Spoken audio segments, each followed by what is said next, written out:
नमस्कार दोस्तों, साथियों, बिहार वासियों। मैं आपके समक्ष हाजिर हूँ। सबको मेरे तरफ से नाग पंचमी की हार्दिक शुभकामना।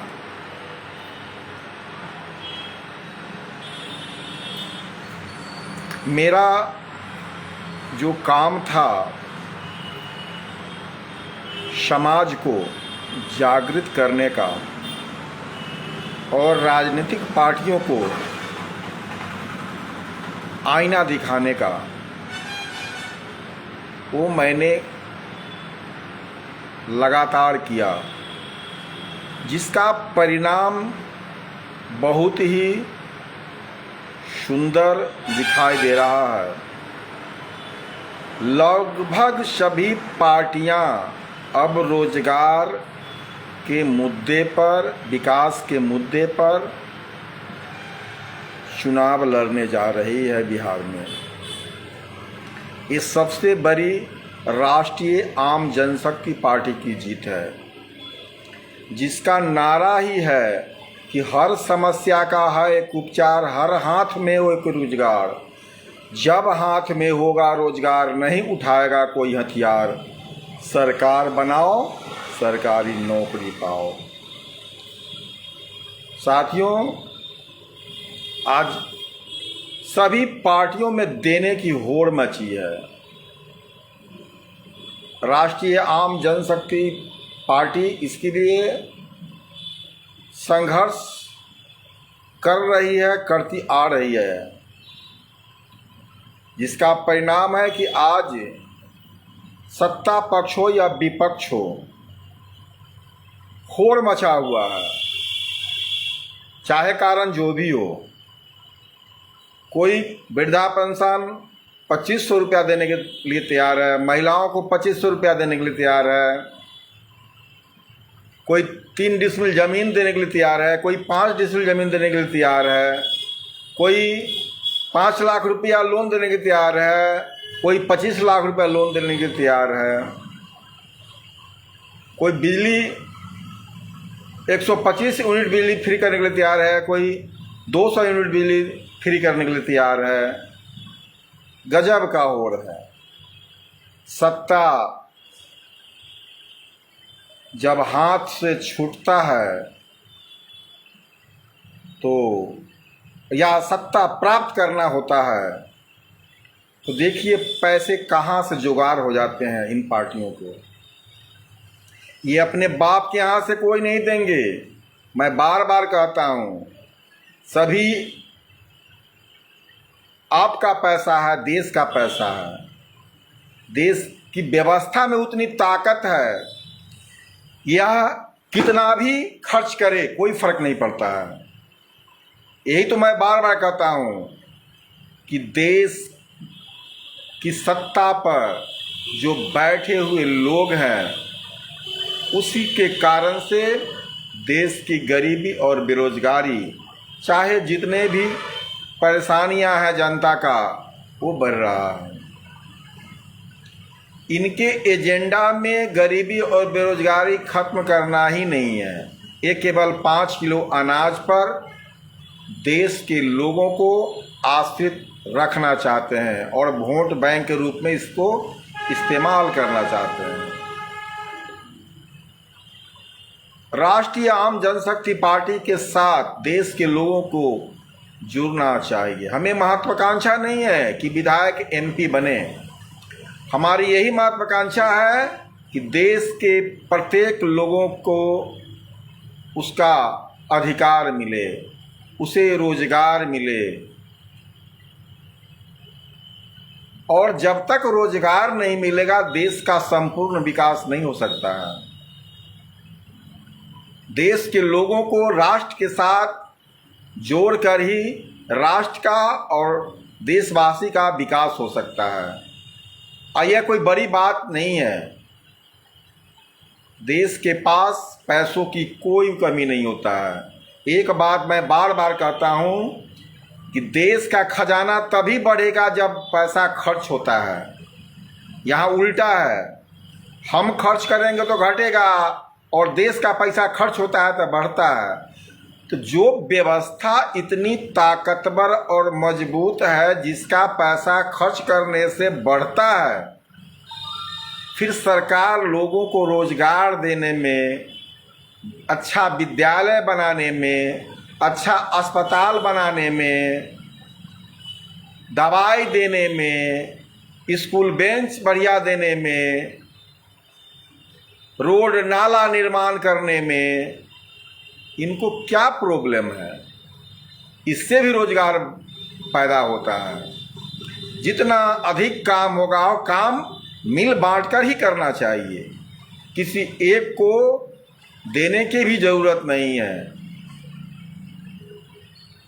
और इस प्रकार से देश का काया पलट हो सकता है।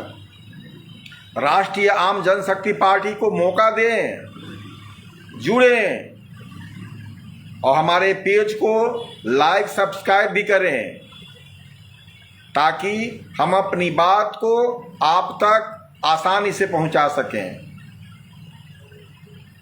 हमारा मकसद सिर्फ और सिर्फ देश सेवा और जन सेवा है। हमारा मकसद एमएलए एमपी बनना नहीं है। इसको आप सुन लें। जब तक आप आदेश नहीं देंगे, मैं कोई चुनाव नहीं लड़ूंगा। चुनाव लड़कर ही क्या फायदा? एक बात मैं बार बार बोल रहा हूं कि देश की व्यवस्था, आपके देश की व्यवस्था में वो ताकत है कि सबको काम मिल सकता है। राष्ट्रीय आम जनशक्ति पार्टी को आप आगे बढ़ाकर उसे सरकार बनाने का मौका दें। कोई भी देश का बच्चा 18 बरस से लेकर 70 बरस का कोई भी आदमी, या बूढ़ा हो या नौजवान हो, कोई बेरोजगार नहीं बैठेगा। और सबको 10,000, 3,000 से 10,000 तक कम से कम पेंशन मिलेगा। ये कान खोलकर सुन लें। और चाहे वो सरकारी कर्मचारी हो या गैर सरकारी कर्मचारी हो या बेरोजगार हो, जैसी जैसी उनका योग्यता होगा उस तरह से 3,000 से लेकर 10,000 तक पेंशन और वेतन दोनों की सुविधा राष्ट्रीय आम जनशक्ति पार्टी देगी। क्योंकि जब तक वाजिब हक नहीं मिलेगा, लोगों को काम के प्रति रुचि भी नहीं बढ़ेगा। और घाटा क्या है? जितना अधिक ट्रांजैक्शन होगा, देश उतना मजबूत होगा, रोजगार उतने पैदा होंगे। इसलिए जब तक लोगों के पास पैसे नहीं होंगे, परचेजिंग कैपेसिटी नहीं होगा, फिर जो प्रोडक्शन होता है उसको खरीदेगा कौन? तो परचेजिंग कैपेसिटी और प्रोडक्शन कैपेसिटी जब तक नहीं बढ़ेगा, आप एक बात समझिए, परचेजिंग कैपेसिटी और प्रोडक्शन कैपेसिटी जब तक नहीं बढ़ेगा, देश का विकास नहीं हो सकता है। लोगों को रोजगार नहीं मिल सकता है, रोजगार पैदा नहीं हो सकता है। और ये लोग 5 किलो अनाज पर देश को निर्भर करना चाहते हैं। इसको बेवकूफ बनाकर और इसका शोषण कर रहे हैं, देश के लोगों को शोषण कर रहे हैं, मतदाताओं का शोषण कर रहे हैं।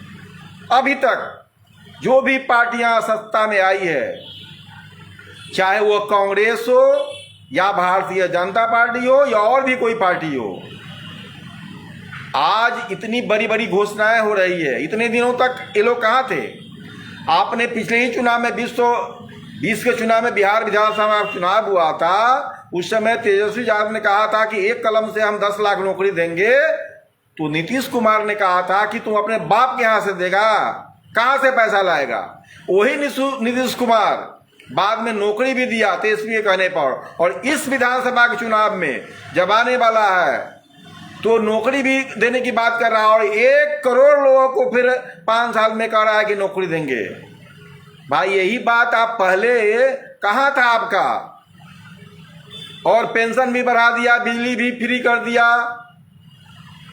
तो एक बात समझने की चीज है कि आपको बहुत कुछ मिल सकता है, पर आपको आम मतदाता को इसका ज्ञान नहीं रहने के कारण से हम लोग आपस में लड़ते हैं कि कहां से देगा। भैया आपको कहां से देगा उससे क्या लेना देना है।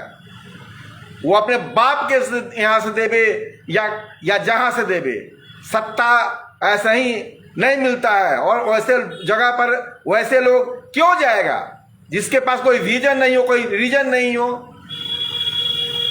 सत्ता पर वैसे लोगों को बैठना चाहिए जिसके पास सोशल ज्ञान हो, सोशल इंजीनियरिंग का ज्ञान हो, कैसे देश की विकास कर सकता है, देश की तरक्की कैसे हो सकता है, लोगों की समस्या का समाधान कैसे हो सकता है। आज अपराध बढ़ रहा है, अपराध के कारण है क्योंकि अपराध, उसके लिए दोनों दोषी है, सरकार मेन दोषी है, उसके अधिकारी दोषी है।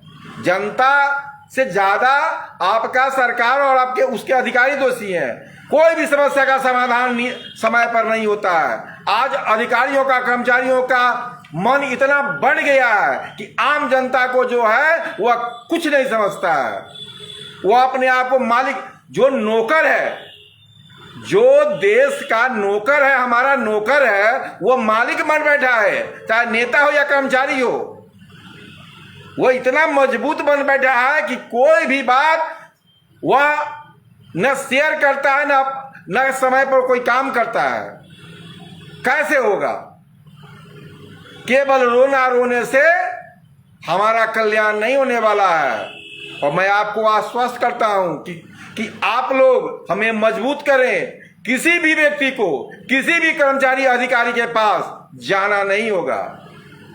उसे मजबूर कर देंगे कि आपके काम के लिए आपके घर पर जाए, आपसे पूछे कि आपकी समस्या क्या है।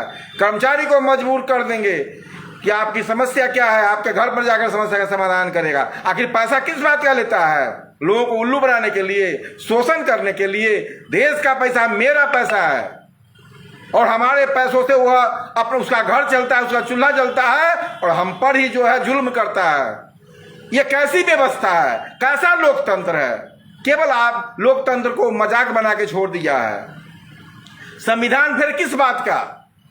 संविधान में साफ लिया हुआ है कि यह सरकार जो है जनता द्वारा जनता के लिए बनाया गया है। फिर हमारा क्या अस्तित्व है? हमारा कोई वैल्यू नहीं है। नेता जीत के जाता है फिर लात मारता है। कर्मचारी का, जो मेरा नौकर है, हमारे पैसों से जीता है, वो भी हमारी बात नहीं सुनता है। हम कब तक लड़ते रहेंगे भैया? हमें रास्ता निकालना पड़ेगा। आप हमें ताकत दें, मजबूत बनाए। आपकी हर समस्या के लिए मैं आपके साथ खड़ा रहूंगा और हर अधिकारी और कर्मचारी आपका समस्या का समाधान आपके घर पर जाकर करेगा।